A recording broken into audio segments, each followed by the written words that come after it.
오늘 말씀은 요한복음 1장 1절에서 4절, 로마서 5장 6절에서 11절입니다.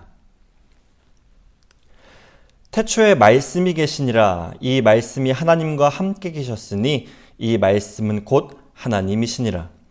그가 태초에 하나님과 함께 계셨고 만물이 그로 말미암아 지은 바 되었으니 지은 것이 하나도 그가 없이는 된 것이 없느니라.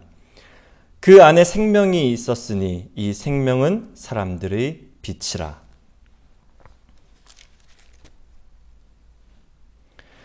우리가 아직 연약할 때 기약대로 그리스도께서 경건하지 않은 자를 위하여 죽으셨도다. 의인을 위하여 죽는 자가 쉽지 않고 선인을 위하여 용감히 죽는 자가 혹 있거니와 우리가 아직 죄인 되었을 때에 그리스도께서 우리를 위하여 죽으심으로 하나님께서 우리에 대한 자기의 사랑을 확증하셨느니라. 그러면 이제 우리가 그의 피로 말미암아 의롭다 하심을 받았으니 더욱 그로 말미암아 진노하심에서 구원을 받은 것이니 곧 우리가 원수 되었을 때 그의 아들의 죽으심으로 말미암아 하나님과 화목하게 되었은즉 화목하게 된 자로서는 더욱 그의 살아나심으로 말미암아 구원을 받을 것이니라. 그뿐 아니라 이제 우리로 화목하게 하신 우리 주 예수 그리스도로 말미암아 하나님 안에서 또한 즐거워하느니라. 아멘. 할렐루야. 오늘도 예배 자리에 나오신 여러분을 진심으로 환영하고 축복합니다. 오늘은 종교개혁 주일입니다. 매년 10월 마지막 주를 종교개혁 주일로 기념해서 지키고 있죠. 당시에 특정한 날짜를 정해서 자, 우리 이제부터 개혁을 시작한다 한 것이 아니었기에 상징적으로 또 의미를 부여해서 마르틴 루터가 비텐베르크 성문교회 그 문 앞에 95개 논제, 95개조 반박문이라고 알려진 그 논제를 붙인 1517년 10월 31일을 종교개혁이 시작된 날로 기념하고 있습니다. 마침 오늘이네요. 정확히 504주년 기념일인 오늘 종교개혁 주일 예배를 드리게 되었습니다. 저는 종교개혁을 기념한다 하면 4년 전 2017년이죠. 그러니까 종교개혁 500주년 기념해가 떠오릅니다.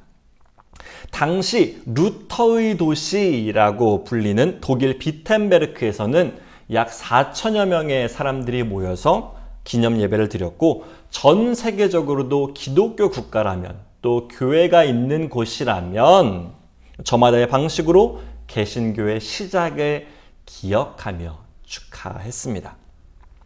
우리나라도 예외는 아니었죠. 각종 학술대회가 열렸고 여러 위원회가 개설되었으며 다시 한번 종교적 각성이 필요하다는 소리를 내었습니다.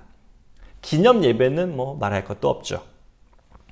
얼핏 제가 기억하는 것은 그 한 해 전, 2017년의 한 해 전이 2016년 초입부터 독일 성지순례 여행 패키지가 유행하고 불티나게 팔렸다는 것입니다. 내년이면 독일의 사람들이 잔뜩 몰릴 테니 미리미리 숙소를 예약해야 한다면서 말이죠. 그 뒷이야기, 그 이후로의 이야기는 잘은 모르지만 아마 금세 매진되지 않았을까 싶습니다. 당시에 저는 500주년 기념 행사를 하는 것에 다소 회의적이었습니다. 이미 개혁의 대상이 되어버렸는데 무슨 개혁을 기념해? 라고 하는 다소 신학생다운, 그때는 신학생이었죠. 다소 신학생다운 까칠함이 아직 남아 있었더랬죠. 어쨌거나 저의 그런 무심함과는 다르게 500주년 기념 행사는 잘 마무리되었습니다. 어쩌면 말 그대로 기념 행사로 말입니다. 그로부터 4년이 지났습니다. 우리는 다시 종교개혁을 기념합니다. 500년이라는 시간을 지냈다며 많은 이들이 축하했고 다시 그때의 마음으로 돌아가 보자 외쳤지만 사실 뭐 바뀐 게 있긴 한 건가? 이렇게 체감되는 게 별로 없음은 비단 저만의 느낌은 아닐 거라 생각합니다. 그렇다고 이 날을 부정하거나 무의미하게 보내자는 것은 아닙니다. 오히려 다시 한번 되새기고 우리를 일깨워야 하는 것이 맞겠죠. 다만 우리가 기억해야 할 것이 504년 전 마르틴 루터와 그 종교개혁에 가담했던 사람들이 어떤 사건, 어떤 상황에서 그러했는가가 아니라 하나님께서 어떤 심정으로 새로운 역사를 쓰셨는가 일 것입니다. 성령님의 운행하심 가운데 하나님 나라를 선포하며 세워졌던 교회가 1500년의 시간 동안 무너져가는 모습을 보시며 하나님의 마음이, 하나님의 심정이 어떠하셨을지, 그리고 다시 당신 품으로 안아주시기 위해 어떤 변화를 일으키셨는지 기억하는 것이 우리에게 주어진 책임과 도전일 것이라 생각합니다. 그런 의미에서 오늘 말씀의 제목은 하나님의 마음으로 돌아가자로 정해봤습니다. 500년 전 있었던 사건들에 대한 기념이 아니라 2000년 전 십자가, 그리고 나아가 태초부터 역사하셨던 하나님과 그 말씀을 기억하는 시간이 되기를 소망합니다. 우리 오늘 말씀 다시 한번 보겠습니다. 먼저 읽었던 본문이죠. 요한복음 1장 1절에서 4절 말씀 다시 한번 함께 보겠습니다. 태초에 말씀이 계시니라. 이 말씀이 하나님과 함께 계셨으니 이 말씀은 곧 하나님이시니라. 그가 태초에 하나님과 함께 계셨고 만물이 그로 말미암아 지은 바 되었으니 지은 것이 하나도 그가 없이는 된 것이 없느니라. 그 안에 생명이 있었으니 이 생명은 사람들의 빛이라. 아멘. 오늘 말씀 첫 번째, 말씀은 곧 하나님이십니다. 다른 모든 분야가 그렇겠지만 신학 또 신앙은 단어 하나, 개념 하나에 특히 민감합니다. 우리가 무엇에 대해서 어떻게 믿고 왜 그러한지 결국 언어로 표현되기 때문입니다. 한 사람의 내면에서 신앙을 고백할 때도 그렇지만 공동체 안에서 서로의 믿음을 공유할 때, 서로의 믿음을 나눌 때는 더욱 중요합니다. 같은 곳을 바라보고 같은 믿음을 공유하고 나누는 것이 아니라면 한 공동체를 이룰 수가 없잖아요. 그래서 서로가 바르게 믿고 있는지 늘 점검하기 위해 공동의 신앙 고백을 드리는데 예컨대 사도신경이 그렇습니다. 하나님을 믿는 것에는 전능하사 천지를 만드신 하나님 아버지라 고백하고 예수님은 그분의 외아들, 우리의 주님 그리스도라 말합니다. 성령을 믿사오며 거룩한 공예와 성도가 서로 교통하는 것과 죄를 사하여 주시는 것과 몸이 다시 사는 것과 영원히 사는 것을 믿사옵나이다 는 고백도 같은 맥락입니다. 아버지, 외아들, 성령, 성도. 이 정도의 개념은 물론 하나하나 따지자면 엄청 복잡하고 쉽지 않지만 그래도 비교적 편하게 이해할 수 있습니다. 덕분에 공동체가 함께 고백할 수 있죠. 또 그냥 문자적으로만 봐도 그 한 단어가 여러 의미를 내포하고 있지도 않습니다. 물론 조금 더 복잡한 의미들이 있지만요. 하지만 말씀은 조금 다른 것 같습니다. 말씀, 하나님의 말씀, 이 단어와 개념은 생각보다 복잡합니다. 한 가지 여쭤볼까요? 여러분들은 말씀하면 어떤 것이 떠오르십니까? 어떤 분은 하나님의 음성, 어떤 분은 성경이나 율법, 또 어떤 분은 설교가 생각나실 수도 있습니다. 이 단어가 갖는 여러 의미 때문에 이렇게 복잡하고 어렵다는 말씀을 드리려는 것은 아닙니다. 앞뒤 맥락을 보면 그 의미, 어떤 의미로 말씀이라는 단어를 쓰는구나 충분히 알 수 있잖아요. 중요한 것은 이 마르틴 루터 시대에 말씀에 대한 권위가 가톨릭 교회로부터 위협받고 그 의미가 축소되고 있었다는 점입니다. 그런 상황에서 루터는 말씀을 자기 신학의 출발점이자 최종적인 권위로 삼았습니다.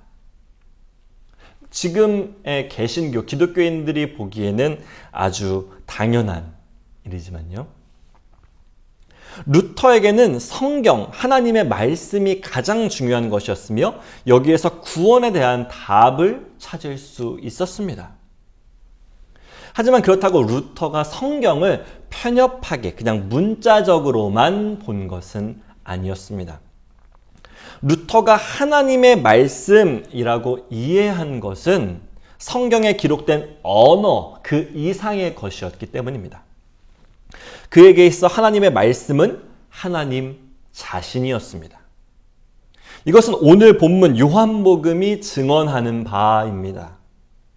태초에 말씀이 계시니라 이 말씀이 하나님과 함께 계셨으니 이 말씀은 곧 하나님이시니라. 성경은 여러 곳에서 하나님의 말씀이 성자 하나님이다. 삼위일체 제2위격이다. 육신이 되어 우리 가운데 거하신 말씀이다. 라고 선포하고 있습니다. 결국 말씀은 단순히 성경이라고 하는 글이나 음성으로 전해지는 말이 아닙니다. 말씀은 인격이신 하나님 자신이십니다. 또한 그래서 말씀은 단지 정보나 지식을 전달하는 것에서 그치지 않습니다. 하나님은 말씀을 통해 행동하셨기 때문입니다.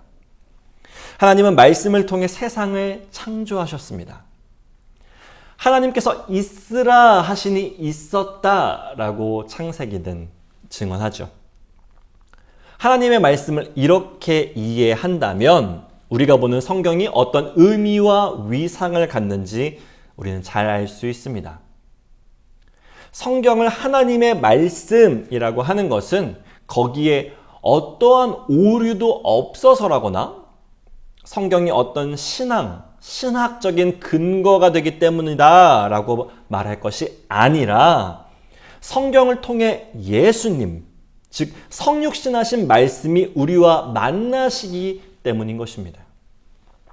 그렇기 때문에 하나님의 말씀, 성경이 하나님의 말씀이라는 것이죠.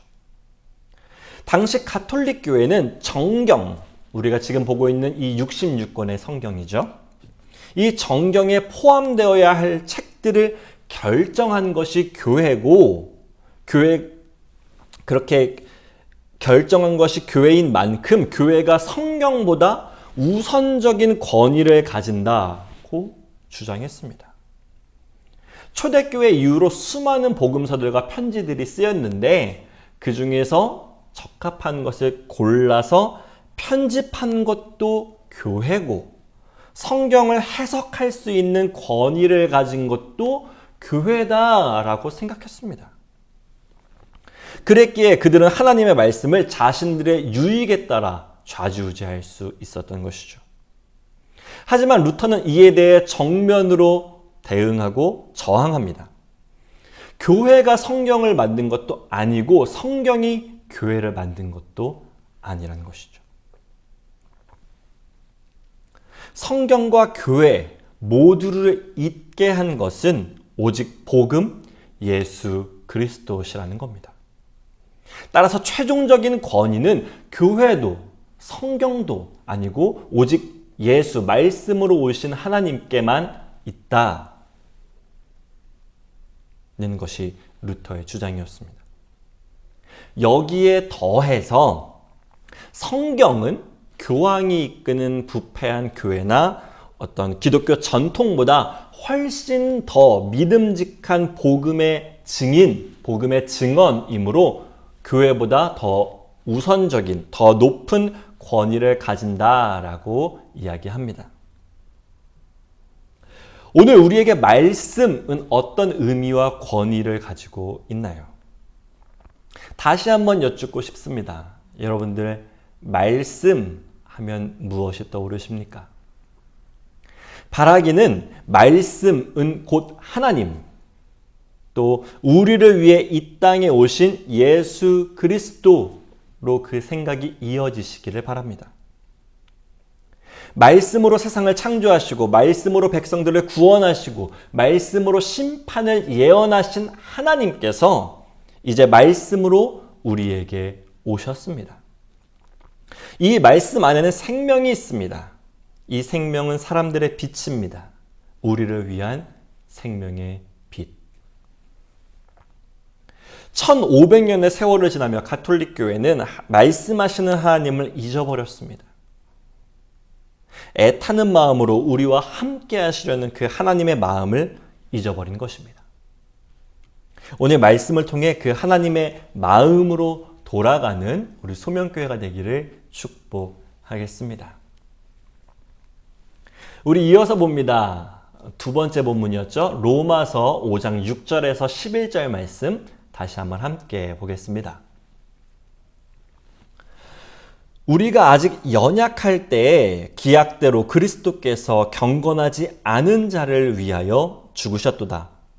의인을 위하여 죽는 자가 쉽지 않고 선인을 위하여 용감히 죽는 자가 혹 있거니와 우리가 아직 죄인 되었을 때에 그리스도께서 우리를 위하여 죽으심으로 하나님께서 우리에 대한 자기의 사랑을 확증하셨느니라.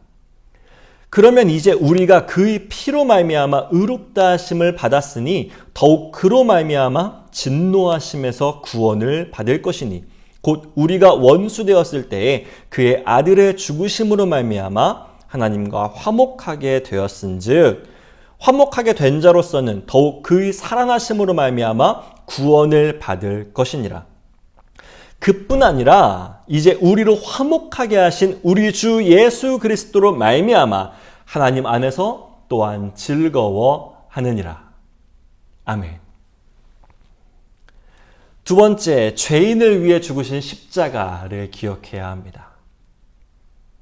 1500년 가톨릭 교회가 말씀에 대해 어떤 생각을 품었는지, 하나님의 마음을 어떻게 잊어버리게 되었는지 말씀드렸습니다.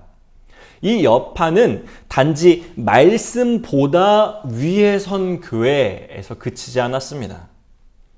그들은 하나님 앞에 선 인간, 자신들의 정체성마저 완전히 왜곡해 버리고 말았거든요. 중세 후기 가톨릭 신학에서는 믿음의 문제에 있어서 이성, 즉 생각하는 힘에 대해 다소 이중적인 이해가 있었습니다. 두 가지 이해가 있었다는 뜻이죠. 먼저 이들은 이성의 능력에 대해 회의적인 의심을 품고 있었습니다. 인간의 생각하는 능력으로 무엇을 할 수 있나는 거죠. 그러면서도 이성적이거나 자연적인 방법을 통해서 하나님을 알 수도 있다고 생각했습니다. 예를 들자면 인간이 하나님을 어떻게 알 수 있는가 하는 것입니다. 한쪽에서는 인간의 이성으로는 절대자이신 하나님을 알 수 없다, 완전히 알 수 없다고 하고, 또 한쪽에서는 하나님의 창조세계, 하나님이 만드신 이 자연세계를 따라가다 보면, 이 사다리 타고 올라가듯이 자연세계를 보며 따라 올라가다 보면 그 위에 계신 하나님을 만날 수도 알 수도 있다. 그분의 살아계심을 조금씩 알아갈 수 있다고 했죠. 하나님은 각 사람 마음에 양심을 두셨고 그 양심의 소리에 귀 기울이다 보면 하나님의 소리도 들을 수 있다고 믿었습니다. 두 가지 생각이 함께 이렇게 있었죠. 하지만 루터는 이렇게 자연에 따라 이성적인 절차, 어떤 인간의 생각, 사고, 사변의 절차를 밟아가다 보면 하나님을 만날 수 있다라고 하는 이런 신학사조에 동의하지 않았습니다. 사변에 의해서는 이성적인 능력, 우리의 능력으로는 하나님을 알 수 없다는 거죠. 루터는 이런 생각을 가리켜서 영광의 신학이라고 했습니다. 우리 안에 좋은 것들, 이 세상의 좋은 것들, 우리의 영광 속에서 하나님을 발견할 수 있다는 것이기 때문입니다. 이런 영광의 신학은 하나님의 능력, 하나님의 영광, 선하심에만 관심을 치중한 나머지 십자가에서 고난당하신 하나님을 잊게 만들어 버렸습니다. 인간들 마음대로 자의적으로 하나님을 바라본 결과입니다. 루터는 여기에 치명적인 문제가 있음을 발견했습니다. 성경이 증거하는, 성경이 말하는 계시의 하나님, 계시하시는 하나님은 앞서의 신학과는 완전히 다르다는 것입니다. 루터가 보기에 하나님의 가장 위대한 자기 계시, 자기를 나타내심은 예수님의 십자가에서 발생합니다. 물론 하나님의 영광도 중요한 한 축이지만 육신으로 오신 하나님의 말씀의 하나님은 십자가에서 온전히 자신을 드러내신다는 것이죠. 이것을 십자가의 신학이라고 말합니다. 루터는 우리가 원하는 곳, 내가 보고 싶은 곳에서가 아니라 십자가에서 하나님을 찾았습니다. 가톨릭 교회는 아까 영광의 신학을 펼쳤던 그 가톨릭 교회는 자기들이 가장 영광스러울 때, 가장 영광스러운 곳에서 영광스러운 하나님이 임재하신다고 생각했지만 성경이 증거하는 하나님은 약하고 고난받으셨습니다.